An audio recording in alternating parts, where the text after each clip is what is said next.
Hi, I just finished sharing two visions with you. Now I want to share two dreams with you.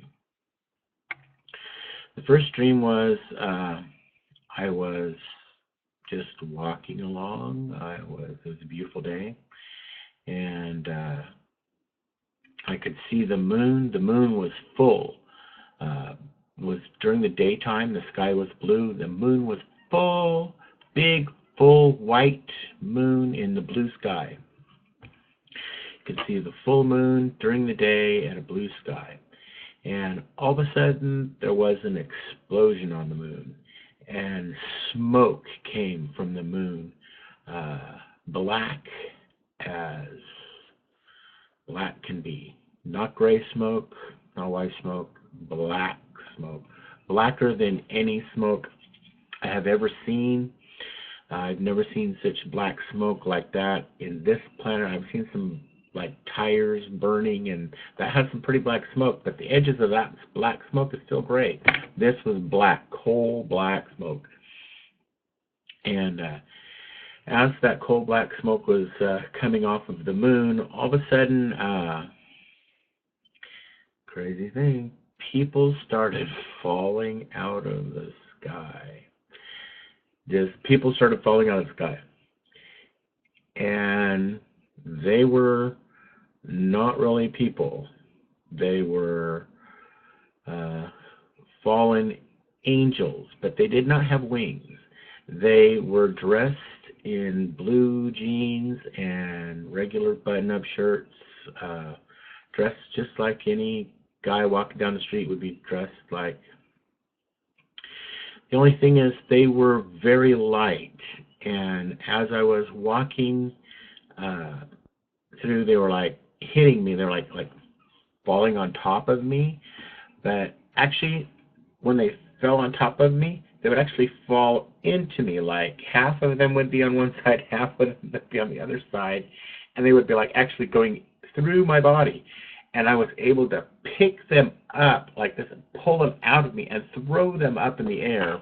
They were very light, and some of them I could catch them falling, and I was throwing them back up as hard as I could, and I kept saying, go back to the moon, go back to where you came from, get out of here. Well, I don't know if this is supposed to be a dream about demons, that demons are coming down and falling into us and coming inside of us, and that we need to get rid of them. They're very light or very easy for us to control. We don't have to be afraid of them. And I suppose if you're a Christian, you don't have to be afraid of them. You have power over them, and it was very easy for me to throw them around, make them go away, to throw them around. Anyways, that was the first vision or dream. That was a dream, wasn't a vision. There's a difference between dreams and visions. I'll explain that maybe later at the end here. And the other dream was it was another beautiful day, and I was standing on a grassy hill. And it was a beautiful place, beautiful, nice grassy meadow, and it was a hill high above a little valley, and in the valley I saw a huge stage, and around the stage thousands and thousands of people standing around the stage, and they were waiting for someone to arrive, someone to stand on the stage. And finally, when somebody finally arrived and was on the stage, he was there with an entourage, and he looked like the Pope. He was dressed in white robes like the Pope, and he had the big pontiff hat on. But never seen the Pope dressed in white and blue. Now, I've seen the Pope dressed in white and gold and white and red and in white, but not white and blue. This man had on white and blue. Like, he was mostly dressed in white and had blue, royal blue accents. Like maybe a royal blue lining on the inside of the pontiff hat. Everything was royal blue. He was able to call fire down from heaven. With a snap of his fingers, he made lightning strike right there in front of the people. And all the people went on and started worshiping and bowing down to him. And I was standing on the hill and I was yelling at them, don't bow down to him. He's not powerful. He's doing this with computers. Now, like I said, this was a dream, and I'm in the dream and yelling, he's doing this with computers. And for some reason, I had this dream a long time ago. I think that was before they had holograms, actually. But what I knew is that they were making things visible in this realm by computers that they had in outer space. They had computers that were orbiting the planet and creating holograms, so that this entity, with the snap of the fingers, could call down fire. It was a hologram, and people thought it was real. So I'm yelling at the people, yelling at them,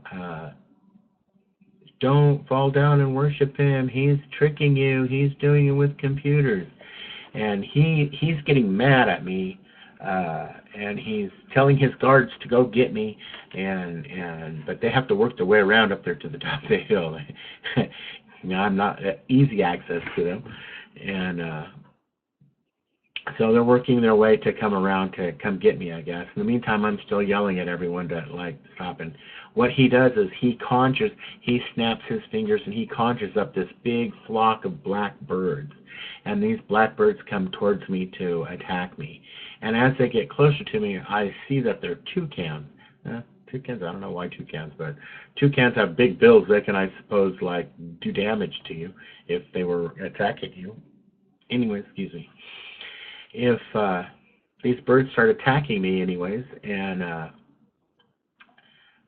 now I can see from my side, and as the birds get right here to me, like maybe a fraction of an inch in front of me, they actually never touch me because it's an image.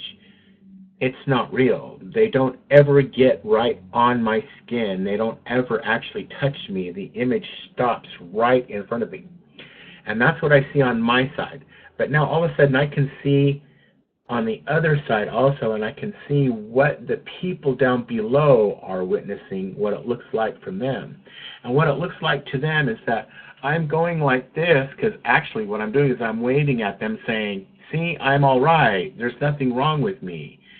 But from their side, it looks like, I'm being attacked by birds! I'm being attacked by birds!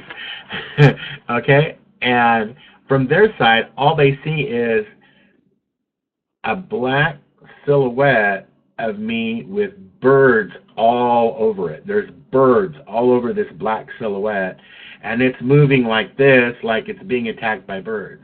When I'm actually behind the black image of birds, and there's nothing happening to me, and I'm trying to show them, I'm trying to move in a way so that I move around the birds so they can see that this is just an image in front of me, but actually the image moves with me everywhere I go, so they're unable to see that it's just an image in front of me. And then behind me, two guards walk up and grab me because my arms are up in the air like this, and they grab my arms and pull me backwards like this and then out of sight of the people, while the whole time the people only see the birds on top of me. Even when the guards grab me, they still see the birds attacking me as the guards grab me and drag me away. And then that dream was over. So those are the two dreams I wanted to share with you. Oh, I think I'll share another one, a third dream. I wasn't actually going to share this one, but I guess I'm going to now. So I guess this will be 3 dreams. I had another dream that I live in a little town in Southern California, and there's some hills around the outskirts of the town. And one day I woke up in this dream. I woke up. I'm sleeping in a dream, and I wake up in my dream. And I look out my window, and on the top of one of the hills, that's where the rich people live, Snob Hill, whatever, that looks down on the town. There were some UFOs parked up there. Big UFOs, about 3 of them parked up on top. And I was like, oh, well, what's that? How come there's UFOs parked up there? And all of a sudden, I was like, we have to defend ourselves from these UFOs. They are coming to get us. And so I went from door to door to round people up that have guns. I personally don't have any guns, so I believe that God will always take care of me, and I don't need any guns. That God is bigger than any gun. So I'm not going to worry about it. But anyways, we needed guns to attack these UFOs with, so I went from door to door to basically gather up a little militia to get these guys going to defend ourselves to these UFOs.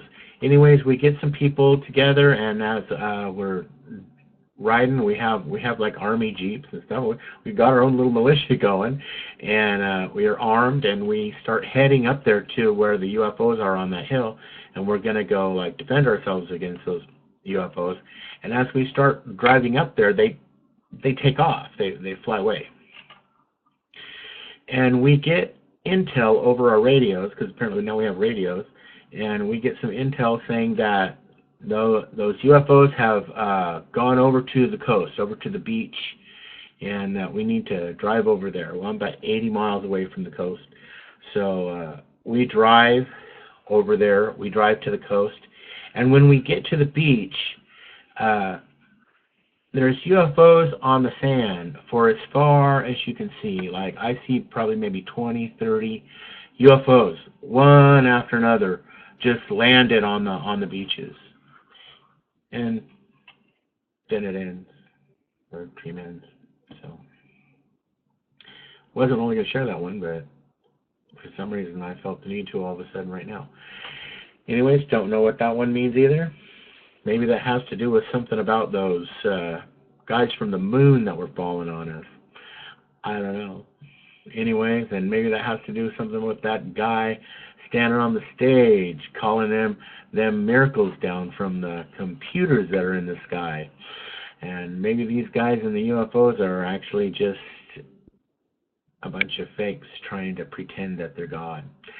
Anyways, those are the 3 dreams. Have a good day, everyone. Lord bless you. Just know that God is in control. All these things have been foretold in the Bible. All of these things are going to come to pass. Just remember that if you belong to Him, you're going to go through it, and not a hair on your head will be harmed. I don't know if you know about the parable, it's not a parable, story of Shadrach, Meshach, and Abednego. During the time of Nebuchadnezzar, Nebuchadnezzar built a statue that they all had to worship. Oh, I think this next guy coming up here, he's going to do the same thing. Going to build a statue that everybody needs to worship. It's his image, and you have to worship that image, or you're going to lose your head. Well, Shadrach, Meshach, and Abednego, they were going to be tossed in a fiery furnace. Well, these 3 boys, they decided they weren't going to bow down to the statue, so King Nebuchadnezzar was really mad, and he made them stoke the furnaces 7 times hotter than they normally were, and then they threw those boys in there. And then after the men who had to throw, the fires were so hot that the men throwing the boys in the fire were burnt and killed by the fire. So that's how hot these fires were. So, and then King Nebuchadnezzar looked inside the fire and he said, "Hey, didn't we throw 3 boys in there?" And they said, "Yeah." And he says, "Well, lo, I see 4 men walking around in the fire, and the 4th one looks like the Son of God." Now you got to understand, Jesus hadn't come here yet. Jesus had not been here yet. He wasn't born yet. But King Nebuchadnezzar saw him there, and he said, "The 4th is like the Son of God." Makes you think, don't it? Anyways, he told Shadrach, Meshach, and Abednego to come out of the fiery furnace. And they came walking out, and it says not even a hair on their head was burned. Their clothes were totally intact, and they didn't even have the smell of smoke on them. So I'm just trying to tell you that there's going to come some tough times here coming up, but not even the smell of smoke has to be on your clothes. Pretty cool. Anyways, love you all.